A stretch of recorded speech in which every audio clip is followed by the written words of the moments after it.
Justice अतर मिनुल्लाह जो कि PDM और इस्टेब्लिशमेंट के टाउट साबित हुए हैं। सबसे पहले मैं उनके माजी पे जाऊंगा, वो इसलिए कि मैं आपको दिखाऊंगा कि उन्होंने माजी में मुस्लिम लीग नून को किस तरह से नवाजा, और उसके बाद मैं आऊंगा कि आज के इख्तलाफी नोट में जो कि 25 सफ़हात पर मुश्तमिल है उसमें उन्होंने क्या लिखा। सबसे पहले अतर मिनुल्लाह वो जज है कि जब नवाज शरीफ इमरान खान की हुकूमत में बाहर घूम रहा था ऐसे सरेआम, तो इमरान खान की हुकूमत इसको जेल में डालना चाहती थी इसके बुरे करतूतों की वजह से। तो जस्टिस अतर मिनुल्लाह ने इमरान खान की हुकूमत को कहा कि इमरान खान की हुकूमत गारंटी दे कि नवाज शरीफ अगले 2 दिन मजीद जिंदा रहेगा, तब इसकी हम जमानत मंसूख कर देते हैं। चीफ जस्टिस साहब, आप मुझे किसी एक शख्स की अगले पल की गारंटी दे सकते हैं कि वो जिंदा रहेगा? क्या कोई भी अल्लाह पर ईमान रखने वाला इंसान इस हद तक कह सकता है कि मुझे गारंटी चाहिए कि अगले 2 दिन वो इंसान जिंदा रहेगा? वो भगोड़ा लंदन में ना सिर्फ सही सलामत जिंदा है बल्कि वहाँ पे रोटियां तोड़ रहा है, वहाँ पे KFC खा रहा है अवाम की लूटी हुई दौलत के पैसों से। जस्टिस अतर मिनुल्लाह ही वो जज है जिसने सिर्फ 50 रुपए के स्टाम्प पेपर पे 50 रुपए के श्योरिटी बॉन्ड पे नवाज शरीफ भगोड़े को लंदन भगाया। यही वो जज हैं जिन्होंने मरियम नवाज को कई केसेस में बरी किया, हालांकि उसके जो जुर्म है वो सबके सामने है। मेरी लंदन तो क्या पाकिस्तान में भी कोई प्रॉपर्टी नहीं है और फिर उसके लंदन से फ्लैट निकल आते, उसके जराइम सबके सामने है, लेकिन इसी जज ने उन्हें बरी किया। नाजरीन, आपसे रिक्वेस्ट है कि इस चैनल को सब्सक्राइब लाजमी करें, इससे हमें बहुत मोटिवेशन मिलती है। अब आते हैं उस इख्तलाफी नोट की तरफ जिसे लेकर पीडीएम बहुत उछल कूद कर रही है, और ये मैं आपको बता दूं कि इस नोट की हैसियत सिर्फ रद्दी की कागज की तरह है, बाकी इसकी हैसियत कोई नहीं है। सबसे पहला मेन पॉइंट जो जस्टिस अतर मिनुल्लाह ने लिखा, उन्होंने लिखा कि अदालत को पार्लियामेंट के मामले में नहीं आना चाहिए था। तो जज साहब, मेरा आपसे एक सवाल है कि कोई भी कोर्ट हो, चाहे वो इस्लामाबाद हाई कोर्ट हो, चाहे वो सुप्रीम कोर्ट हो, वो बनाई किस लिए जाती है? वो इसलिए ही बनाई जाती है कि भाई जो भी आइन की खिलाफ वर्जी करेगा, चाहे वो कोई MPA हो, चाहे वो कोई MNA हो, चाहे वो कोई आम शहरी हो, उसको कानून के कटहरे में कोर्ट्स में पेश किया जाएगा आइन के खिलाफ वर्जी पर। अगर आप आम शहरी से किसी MPA या MNA या किसी भी आम शहरी से आइन की हिफाजत ही नहीं कर सकते, तो आप यहाँ पे क्या लेने आए हैं? आपको जिस आइन ने इतनी बड़ी कुर्सी पे बिठाया, अगर आप उसकी हिफाजत ही नहीं कर सकते तो फिर जाएं, छोड़े जान इस मुल्क की, फ्री में बैठ के तनख्वाहें और मराहत और कौम का खून क्यों चूस रहे हैं? दूसरा मेन पॉइंट ये था कि सियासी हिकमत अमली के तौर पे असेंबली तोड़ना सही नहीं था, यानी ये जो पंजाब असेंबली तोड़ी गई ये सही नहीं थी। यार, इनको किसने जज बना दिया?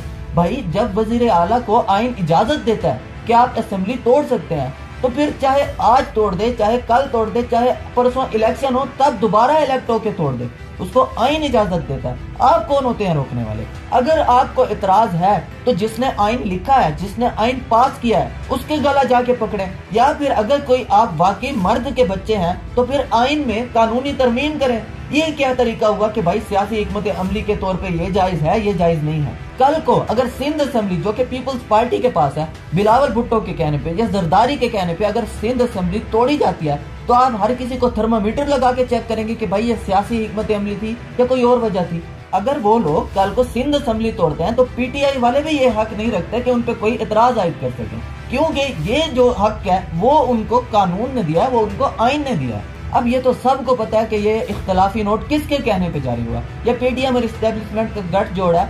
जो पीडीएम वाले इख्तलाफी नोट इसी वजह से जारी करवा रहे हैं कि एक तो अदालतों में बगावत पैदा हो और उससे हमारा रास्ता साफ हो, दूसरा हमें कोई अपनी पार्टी के लिए बयानियां मिल सके। अब जजों में 2 ग्रुप हैं, एक तरफ है इनके मनपसंद जज जिन्हें ये खरीद सकते हैं और जब मर्जी इख्तलाफी नोट के नाम पर मीडिया में अपने जराये के जरिए से खबर चलवा सकते हैं, और दूसरी तरफ वो जज हैं, वो बाज़मीर जज हैं जिनके ज़मीर ये लोग नहीं खरीद सकते, जैसा कि चीफ जस्टिस साहब, जस्टिस एजाजुल एहसन साहब, जस्टिस मुनीर अख्तर साहब। अब जो इनके अपने जज हैं उनके फैसलों को तो ये वेलकम कर रहे हैं कि हम उसको मानते भी हैं, सब कुछ करते हैं, लेकिन जिनके ज़मीर ये लोग नहीं खरीद सकते उन पे दिन रात हुकूमती वज़रा तनकीद कर रहे हैं, उनको तनकीद का निशाना बना रहे हैं। मरियम औरंगजेब जिसने कभी काउंसलर तक का इलेक्शन नहीं लड़ा, वो सिर्फ मरियम नवाज के साथ इसी वजह से है कि वो अच्छी अच्छी जी हजूरी कर लेती है। वो चीफ जस्टिस साहब को कह रही है कि आपकी शख्सियत मुतनाज़ा हो चुकी है, अब आप इस्तीफा दे दें। और मरियम नवाज ने तो घटियापन की इंतहा ही कर दी है। मरियम नवाज कहती हैं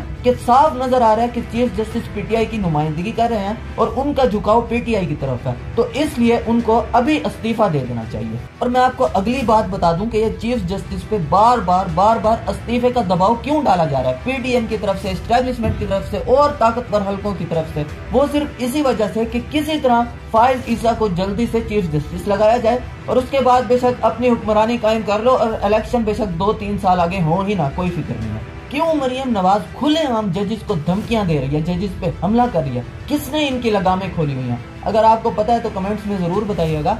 इमरान खान ने सिर्फ एक जज का नाम लिया, वो भी सेशन कोर्ट की है, जूनियर जज का। वो आज तक उस केसेस की पेशियां भुगत रहा है, लेकिन इन्हें कोई पूछने वाला ही नहीं है, जबकि ये सुप्रीम कोर्ट के हाजिर सर्विस जजेस को मुतनाज़ा बना रहे हैं। इमरान खान पर इस्लामाबाद में एक और मुकदमा दर्ज हो गया और मुकदमा सिर्फ इसी बात पर दर्ज हुआ है कि इमरान खान ने कहा कि डर्टी हैरी पागल है, हैवान है, इसे लोगों को नंगा करने का शौक है। और जब आजम सवाती को इसने नंगा किया और मारा, तो जब आजम सवाती दर्द से चिल्ला रहे थे तो ये घटिया शख्स उस वक्त क्या लगा रहा था, हंस रहा था। इमरान खान ने सिर्फ ये कहा कि भाई ये शख्स डर्टी हैरी है। अब मुझे ये बताएं कि डर्टी हैरी पाकिस्तानी शिनाख्ती कार्ड में किसका नाम है? किसी का नाम नहीं है। मैं पहले भी अर्ज करते रह गया हूँ कि अब इस मुल्क में जमहूरियत नाम की कोई चीज नहीं है। अब अवाम को बाहर निकलना चाहिए और इन सब की चमड़ी उधेड़ देनी चाहिए। मैं गारंटी से कहता हूँ, गारंटी देता हूँ कि ये लोग आपके सामने नहीं टिक पाएंगे। अवाम को अपनी पावर का अंदाजा नहीं है। एक दफा जाती उम्र में सिर्फ 2 से 3 लाख बंदे इकट्ठे हो जाएं। एक दफा रावलपिंडी जीएचक्यू में आर्मी चीफ के दफ्तर के बाहर 2 से 3 लाख बंदे जमा हो जाए।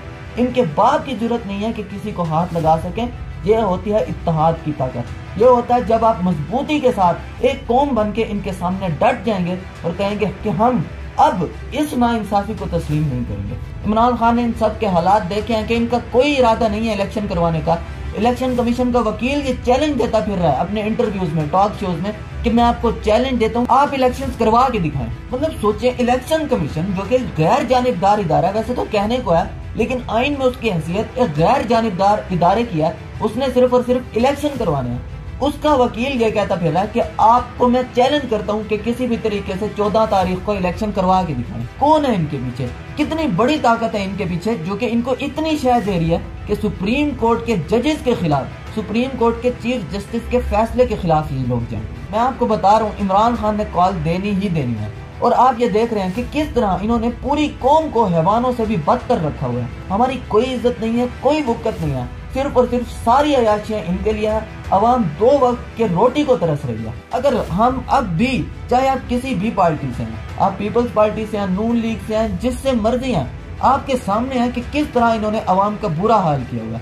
अगर अभी भी आप इनकी नाइंसाफी के खिलाफ उठ नहीं खड़े होते तो फिर अपनी तबाही के हम खुद जिम्मेदार होंगे। चैनल को सब्सक्राइब लाजमी करें। मिलते हैं इंशाअल्लाह अगली वीडियो में, तब तक के लिए अल्लाह हाफिज।